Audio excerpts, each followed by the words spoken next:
பாபா சாஹேப் அம்பேத்கர் நாளைக்கு இப்பேற்பட்ட சூழ்நிலைகள் உருவாகும் என்ற காரணத்தினால்தான் அவர் என்ன சொன்னார்னா, நான் பெரும் கடினங்கள் எவ்வளவோ கஷ்டப்பட்டு என் விலா எலும்புகளை எல்லாம் உடைத்து பல சொல்ல முடியாத துன்பங்களை எல்லாம் அனுபவித்து with great difficulty I have brought this caravan what it is seen today. Let the caravan march on despite the hurdle that may come in its way. If my lieutenants are not able to take the caravan ahead, they should leave it there, but in no circumstance should they allow the caravan to go back என்று சொன்னார். தயவு செய்து என்னுடைய மக்களே, நான் எவ்வளவோ கட்டப்பட்டு துன்பப்பட்டு இந்த மக்கள் தலித் மக்கள் பின்தங்கிய மக்கள் உரிமை என்ற தேரினை கொண்டு வந்திருக்கின்றேன்.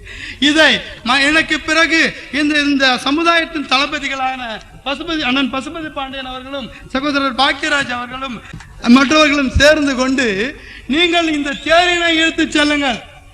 ஆனால் உங்களால் மேலும் தொடர்ந்து இழுத்துமாக விட்டா கூட பரவாயில்ல, புரட்சி பாரதமும் இந்த சொல்றேன்.